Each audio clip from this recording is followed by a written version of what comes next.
It's Platt, and today I literally drink the Taj Mahal of beers. That's next to Platt's Beer of the Week.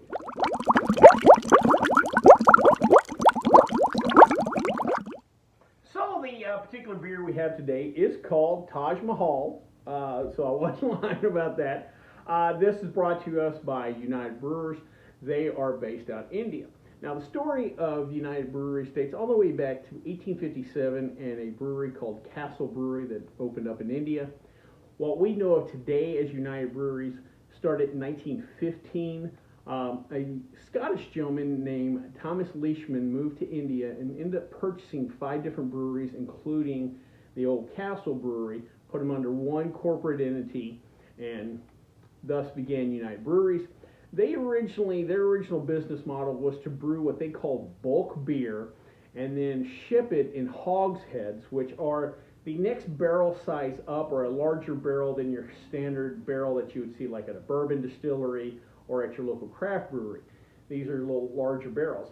They would ship the beer in these barrels and sell it to the British troops that were stationed in India at the time. If you remember a while back, one of my other Beer of the Week videos, we talked about per capita consumption of beer throughout various countries in the world. And India either ranked last or next to last. So there wasn't a big beer tradition in India, but for the brewers, they sell the thirsty British troops to take care of, and that's how the business got started. Move ahead to 1941, the Pegasus was added as their logo. If you see the company logo, you see the U and the B, and then this flying Pegasus. Apparently in Greek mythology, Pegasus every once in a while would carry either a beer, wine, or some kind of fermented beverage in a barrel underneath its wings, so thus we have tie-in. Move ahead to 1947, and it was a big year. A gentleman named Vitaly Mallya became the first Indian to be made a director at the company. That was also a big year because in 1947 is when India gained independence from England. Apparently the next year Mr. Mallya was moved up to president/CEO of the company. Jump ahead now to 1978, and United Breweries introduces this beer and another one called Kingfisher Premium. That ended up becoming their best-selling beer. 4 years later, in 1982, they began exporting Kingfish Lager to the UK and the US. Before then, they've been just predominantly in the Asian markets. Today, United Breweries is under the Heineken umbrella. They were acquired through a series of mergers. At first, they entered a merger with Scottish and Newcastle, which eventually got bought by Heineken, so that's how it became under Heineken's control. Today, United Breweries produces Heineken for the Indian market. They also utilize Heineken, though, to distribute their products throughout the world. They have 21 different breweries they run throughout India, and another 11 more they contract through. Now, again, India, not a big beer culture, but when you have 1 billion people, you still probably need several breweries to pump out some beers. Real quick, let's talk about some of their other beers. They have a line of beers themselves, and then obviously part of the bigger Heineken line. First is Kingfish Premium, 5% ABV. This is their flagship beer, bestseller. It brands itself as the king of good times. Now, I'd like to think yours truly was in line for that, but I guess they beat me to it. Next is Flying Horse Royal Lager, 4.7% ABV. Their line is pretty much just kind of straightforward pale lagers. Again, there's not this rich beer history in India, and also probably with the climate and stuff, you're not doing a lot of box porters, stuff like that. Lastly is, I find a unique name.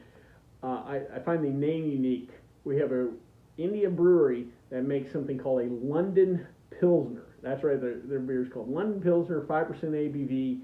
However, they do find the right spokesman to kind of tie this all in. Their spokesman for the beer is a gentleman named Ben Stokes. He was one of the great cricket players back in the day. Cricket is huge in India, also huge in the UK, so it kind of all ties back together. Well, before we try this particular beer, though, let's check out the stats.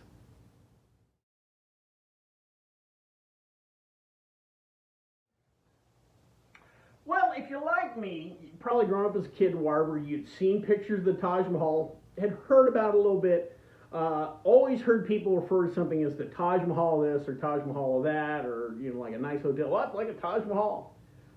To be honest, I don't know a lot about the Taj Mahal, so I thought I'd do a little research, and here's facts I found.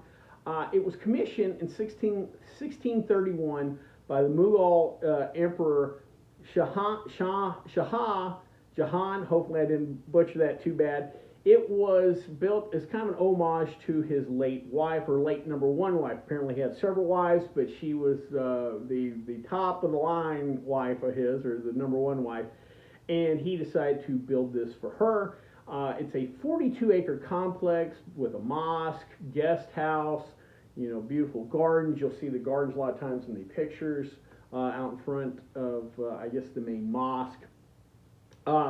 It was finished in 1653, and so it took a little over 20 years to build, and it took roughly 20,000 different workers and craftsmen. Now, unlike the pyramids in Egypt, which supposedly used slave labor, this was more, they utilized craftsmen from throughout India, Persia, even the Ottoman Empire. They got the best of the best stoneworkers, stuff like that, to come in and build this. It is today considered one of the 7 new wonders of the world. Interestingly enough, they estimated what the construction costs were in 1653. They figured it'd come out to about 32 million rupee, which in today's money would be 55 billion rupee, which in US dollars comes out to about $1 billion. Now, if you think about it, you got the Taj Mahal, 42 acres for $1 billion. You can't even build a good NFL stadium anymore for $1 billion. So they probably got a pretty good deal on that. Well, that being said, let's actually drink Taj Mahal.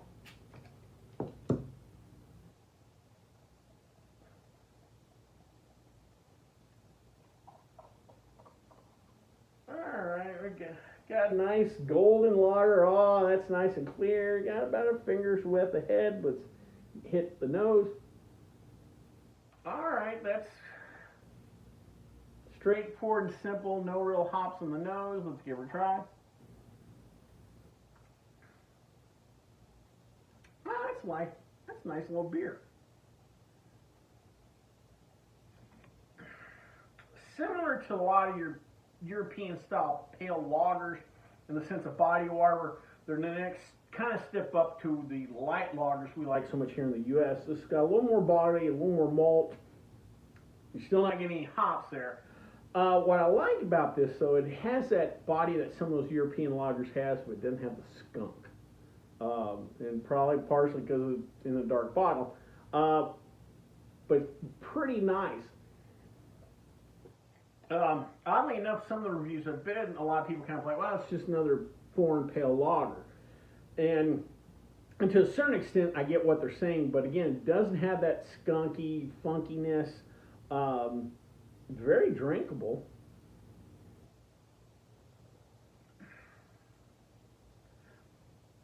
This is probably what I imagine lager drinkers had in mind in like 1950, 1960, before we had the light beer kind of movement. This is probably closer in line to just a nice, clean, slightly malty, pale lager. It wasn't a light lager, it was a pale lager.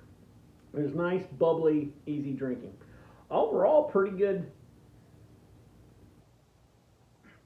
beer. I can see why this would work in India, where a large portion of the country has a fairly hot, humid climate. Again, you're probably not going to drink pastry stouts over there a lot, but I can see why this works. It's a very drinkable beer. Nothing spectacular, but it kind of fits in that category. Well, if you're buying, I'll drink it. But not a bad little beer. Well, I hope you liked this video. If you did, please subscribe down below. Also, please like the video because it lets YouTube know we're putting out good content. If you have any questions, comments, concerns, or beers that you'd like me to try, please leave them in the comment section, or you can always contact me on the Twitter page. Till next time, bottoms up.